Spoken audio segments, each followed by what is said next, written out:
Otep, bien-aimés frères et sœurs, vous connaîtrez la vérité et la vérité vous affranchira. Ça, c'est pas moi qui le dis, c'est la Bible qui le dit. Mais moi, je vous dis mieux. Vous connaîtrez la vérité historique, notamment celle de vos ancêtres kémites, et vous aurez une vision globale de ce que c'est que la vraie souveraineté politique. J'ajoute, vous reviendrez à la spiritualité africaine ancestrale et vous comprendrez les enjeux de l'indépendance économique. Et pour terminer, vous accepterez votre identité culturelle kémite et vous obtiendrez deux choses. La première, c'est la paix. La seconde, c'est le développement, à une condition. L'unité de toute l'Afrique noire, l'unité de tous les Noirs du monde entier.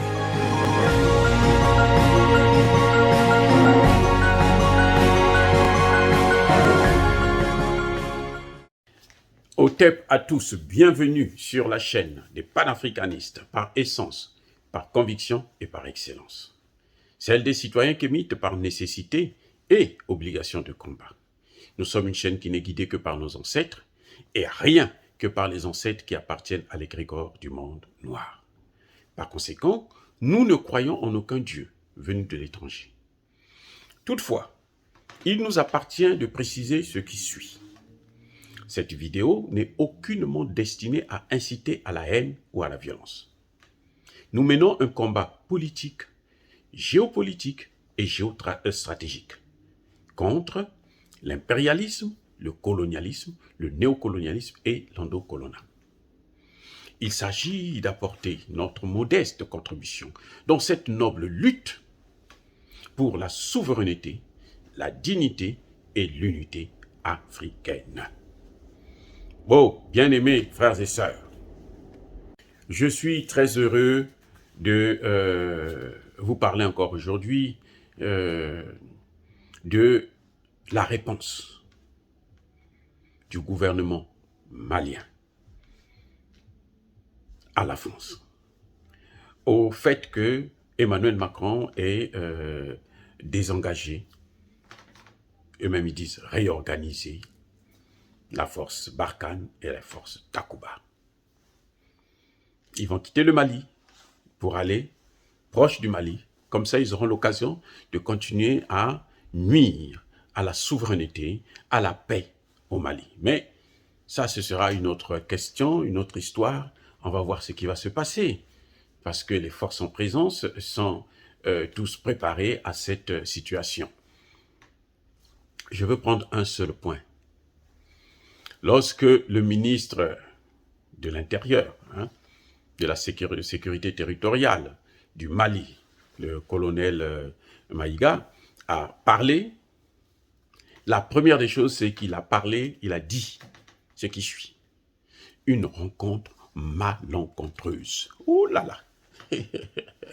Ce type, je ne le connais pas, je n'ai pas fait assez de recherches sur lui, mais je pense que ce doit être un intellectuel de haut niveau. Eh oui, peut-être même un docteur.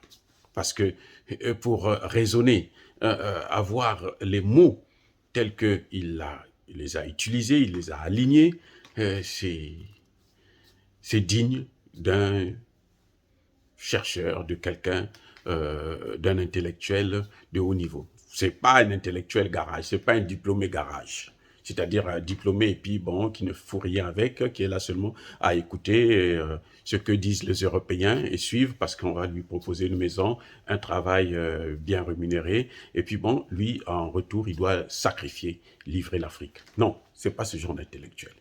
Il a dit rencontre malencontreuse avec la France. Mais en disant cela, là, il dit que c'est une rencontre malencontreuse de l'histoire de l'Afrique.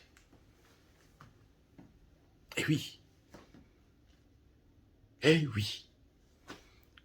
Lui, il a parlé de la France, là.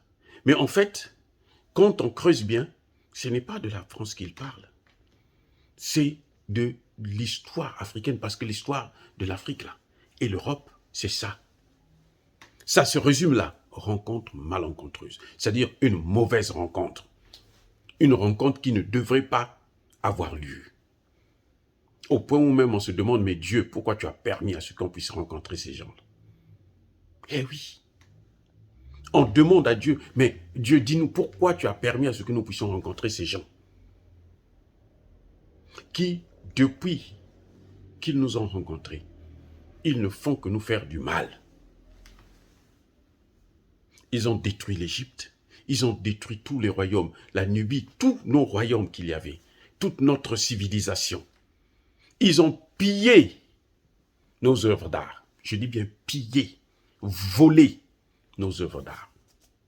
Et aujourd'hui, pour récupérer ça, c'est tout un problème. Quand ils vous donnent une statuette, ils font tout un tralala, on fait tout un tapage, et il y a des Africains qui n'ont rien compris, même des chefs d'État qui sont complètement bornés, dépassés, inutiles, qui pensent que c'est une bonne chose. Non. Ça a été un vol. C'est ça les conséquences de la rencontre malencontreuse que nous avons eue avec ces gens. Lorsque vous êtes dans une rencontre malencontreuse, même si c'est votre femme, là, ou même si c'est votre mari, vous allez être malheureux dans ce couple. Il y a des rencontres qu'il ne faut jamais faire. Si on le savait, on ne devrait pas pour autant tomber dans ce genre de rencontres-là. Eh oui, l'esclavage, plus de 400 ans. L'esclavage, on a déporté mais alors des millions d'Africains. Et jusqu'aujourd'hui, personne n'a été condamné. On vous dit que, oh, mais c'est un crime contre l'humanité. Mais il n'y a pas de coupable. Ça, ce sont les conséquences d'une rencontre malencontreuse. Eh oui. La mauvaise rencontre, c'est ça. Après l'esclavage. Parce que l'esclavage, ce n'était pas un cadeau des Occidentaux. Non, non, non, non, non, non. Écoutez-moi bien. L'esclavage n'a pas été un cadeau. Parce que les populations africaines avaient commencé à se révolter. Au point où ils faisaient même couler des bateaux entiers. Ils mouraient avec ceux qui étaient venus les chercher. Et ça coïncidait avec la chute du prix du sucre et la montée de l'or. Donc le marché, le business ne fonctionnait plus bien, ça ne rapportait plus. Mais ils n'ont pas attendu longtemps pour passer de l'esclavage à la colonisation, une autre forme de l'esclavage. Puisque ce qu'ils faisaient avec des gens qui se déportaient, c'est ce que maintenant ils venaient faire chez nous en Afrique. C'est ce qu'ils venaient faire chez nous en Afrique. C'est ça une mauvaise rencontre. Malencontreuse. Cette situation malencontreuse, c'est ça. Et quand dans les années 60, les Africains ont commencé à bouger après la Seconde Guerre mondiale, se révolter, dire, bon, nous, on a besoin de notre autonomie et tout, machin, tout ça là, qu'est-ce qu'ils ont fait? Ils vous ont bien dit, avant la colonisation, égale après la colonisation. Donc, on vous donne les soi-disant indépendances, mais vous restez toujours colonisés. Et ils ont pris le soin de tuer tous les leaders africains qui voulaient de la vraie indépendance. Et on a donné l'indépendance à ceux qui n'en voulaient pas. Les gens comme les Houphouët-Boigny, les Senghor, ainsi de suite. La situation malencontreuse. C'est ça les conséquences. Et depuis les années 60 jusqu'à aujourd'hui, ils ont installé des bases militaires en Afrique pour contrôler tout le continent. Et ils pouvaient tuer n'importe quel chef d'État qui voulait leur faire tête. Et jusqu'à aujourd'hui, aucun dirigeant africain ne vous parle du franc CFA. Aucun président africain n'ose parler du franc CFA. Parce que c'est interdit à tous les chefs d'État africains. Y compris à Assimi Goïta, y compris à Touadéra. C'est interdit. La seule personne qui a essayé d'en parler, c'est Idriss Déby Itno. Voilà comment il a terminé. Eh oui, la situation malencontreuse. Voilà comment le ministre malien a, avec un seul mot, nous a sorti toute l'histoire de nos relations avec l'Europe. Et cette réponse-là, ça annule, je dis bien, ça annule la rencontre qu'il y a eu Union africaine, et plutôt Afrique-Union européenne. Situation malencontreuse. On a vu là, à ce sommeil-là, que l'Afrique vient avec des demandes. Macky Sall vient, il dit, donnez-moi, nous avons besoin de 250 milliards de dollars. Parce qu'on lui a dit que l'Europe, l'argent de l'Europe, c'est pour les Africains. La Manche, qui l'a envoyé pour aller faire la Manche? Même les Sénégalais, notre jeunesse sénégalaise, nos frères et sœurs sénégalais ne lui ont pas mandaté pour aller faire ça. Et l'Europe se dit, oh, nous, on va vous aider. Mais donnez-nous d'abord toutes les matières premières. Nous, on veut maintenant le golfe de Guinée, là. Eh oui, c'est ça le problème. Nous voulons, vous voulez l'argent? Ok, nous, on va vous donner ça. Nous, on veut le golfe de Guinée. Donnez-nous le golfe de Guinée. Mais, il n'y a rien pour rien. Entre États, il n'y a pas d'amitié. C'est pas de l'humanisme. Ah, Sassou Nguesso l'a dit, c'est pas moi. Hein. Sassou Nguesso a dit, c'est pas de l'humanisme. Ils savent quels sont les intérêts qu'ils obtiennent. La France est acharnée à nous empêcher de nous développer jusqu'aujourd'hui. Et l'Union européenne est là, assiste, regarde. L'Italie l'a dit. Après l'Italie, qu'est-ce qu'elle fait? Elle est rentrée dans les rangs parce qu'on lui a promis une partie d'argent du gâteau. On dit, tu auras ton morceau de gâteau. Donc tais-toi. Laisse ces noirs-là continuer à souffrir. Situation malencontreuse.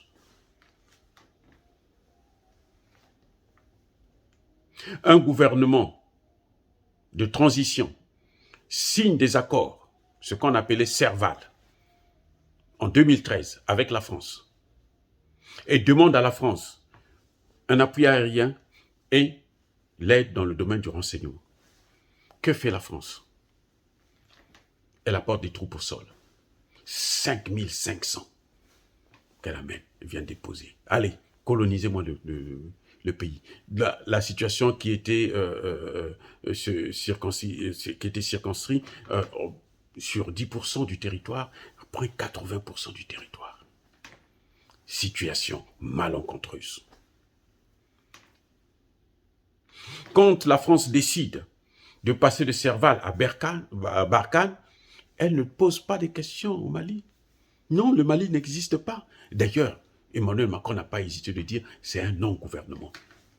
Donc on ne peut pas discuter avec lui. C'est nous qui prenons les dispositions, c'est nous qui commandons le pays, c'est nous qui avions la souveraineté. Situation malencontreuse. Oh, mais c'était fort, les gars. La réponse était claire. Situation malencontreuse. Un jour, Emmanuel Macron se réveille, il dit, bon, écoutez, Barkhane, ça va plus, parce que les financements, là, c'est un peu lourd pour nous, on ne peut pas payer tout ça là. Allez, les Européens, venez avec nous. Et il crée Takuba, sans concertation avec le gouvernement légitime, le gouvernement qui est en place. Alors que même Dominique de Villepin, un Français, un Lecoderme, dit que non, qu'il soit légitime ou pas, c'est avec lui qu'il faut négocier. Macron dit non. Il veut passer en force. Situation malencontreuse. Situation malencontreuse, c'est ça.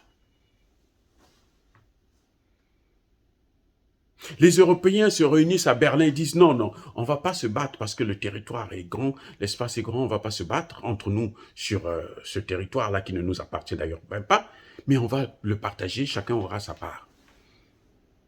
Ça c'est 1885. Situation malencontreuse. La mauvaise rencontre qu'on a eue avec ces Occidentaux.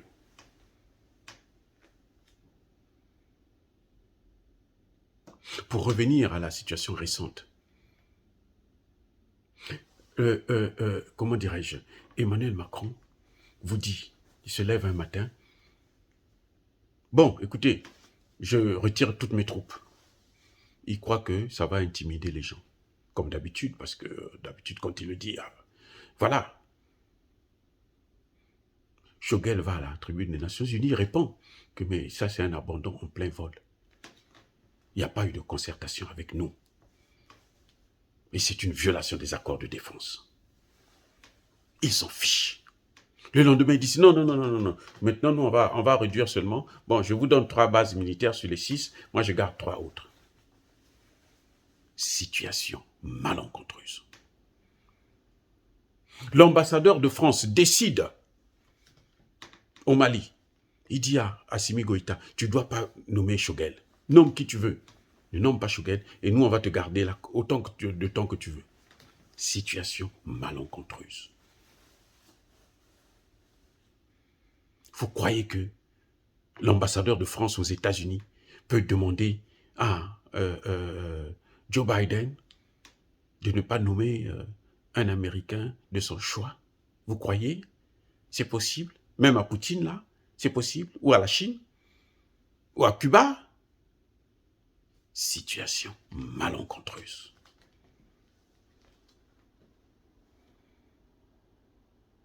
Eh oui, c'est ça.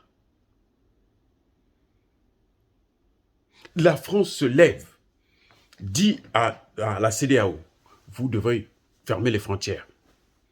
Isolez-moi ce pays. Avant que la CEDEAO ne siège, ne se rencontre pour prendre la décision de sanctions, la France annonce déjà sur les chaînes de radio, RFI, machin, tout ça, on va bloquer les frontières. Elle met la CEDEAO devant le fait accompli. Et comme ces dirigeants de la CEDEAO, des gens comme les Macky Sall, les Alassane Ouattara, ce sont des pantins, des sous-préfets de la France en Afrique, qu'est-ce qu'ils font? Ils vont entériner ça. Aujourd'hui, c'est le Sénégal qui perd des millions en quelques semaines. Même pas des millions, des milliards de dollars. Parce que le port du Sénégal et de la Côte d'Ivoire fonctionne à 70% de la marchandise qui vient du Mali. Cette marchandise maintenant passe par la Mauritanie ou par la Guinée, qui est le perdant. Ce sont les 2 dirigeants à la tête de ces pays qui ont été manipulés par la France. Situation malencontreuse. Les textes de l'UOMOA n'ont jamais prévu qu'on puisse bloquer les avoirs d'un État. Parce que l'argent dont il parle, c'est l'argent du Mali, ce n'est pas l'argent de la France, l'argent du Mali. Il bloque ça, on ne te donne pas ton argent à toi. Chez nous, en Congolais, on dit Nako, on ne te donne pas ça. Nakanaï, on ne te donne pas ça. C'est pour toi, mais on ne te donne pas ça. Situation malencontreuse. Oh, ce ministre de l'Intérieur a été formidable. Formidable. C'est la France qui décide. Je dois faire partir mes soldats dans 6 mois. Elle n'a pas besoin de se concerter avec les autorités locales. Non. Vous êtes dans ma maison. On ne s'entend plus, on veut se séparer. Et vous me dites à moi que moi je sors à telle date. Situation malencontreuse. Mais c'est-à-dire que je peux passer 2 heures, 3 heures à parler de ça. Seulement ce mot-là. Et vous donnez les faits.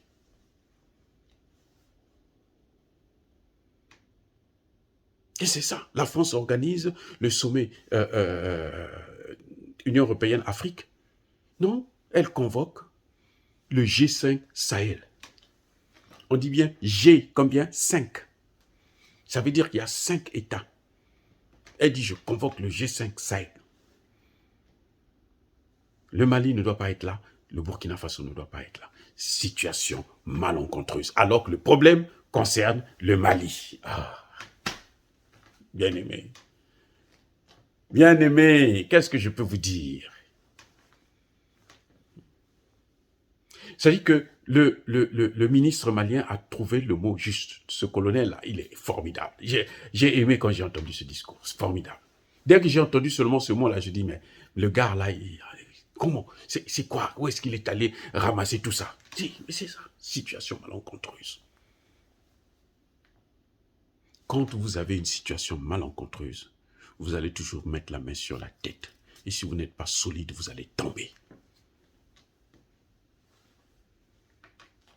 J'espère, je ne cesserai de le dire, que j'espère que le Mali va sortir de la zone franc. Parce que ça aussi, c'est une autre situation malencontreuse. Le général de Gaulle s'assoit avec 2 autres Français. Il y a un qui représente l'Afrique, nous, qui nous représente. Et qui signe au nom de l'Afrique des Africains, qu'on doit leur donner cette monnaie-là. Et le système monétaire, là, c'est un système monétaire que Hitler a inventé. On prend ce que Hitler a inventé, on vient appliquer ça en Afrique. Mais même les Juifs qui savent cette affaire-là ne seront jamais contents. Les vrais Juifs, ils ne vont jamais être contents de voir des choses pareilles. Je parle des vrais Juifs qui connaissent leur histoire, qui savent que Hitler a été un génocidaire qui a massacré les Juifs. Ils ne peuvent pas accepter que le système que Hitler a inventé, que la France puisse prendre ça pour inventer ça, maintenant avec les pays africains. Situation malencontreuse. Les pays, l'Afrique de l'Ouest décide de créer sa monnaie. Emmanuel Macron quitte la France, vient jusqu'à Abidjan. Il dit non, non, non, non, non. Moi, je vous donne une autre monnaie. Ça va s'appeler ECO. Confusion totale avec l'ECO de l'Afrique de l'Ouest. Situation malencontreuse.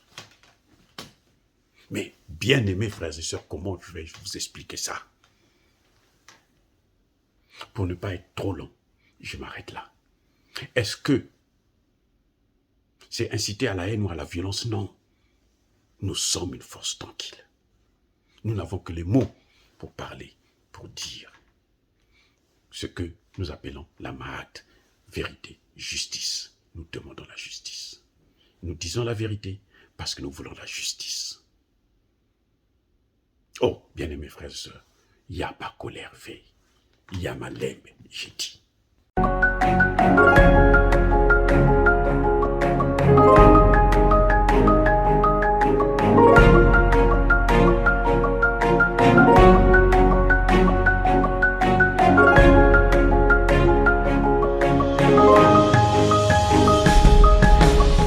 Eux, ils marchent par la foi et non par la vue.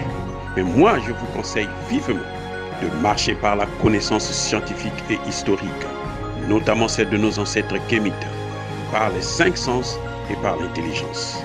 Otep, vive l'Afrique éternelle et que Dieu vous bénisse. Abou Apia.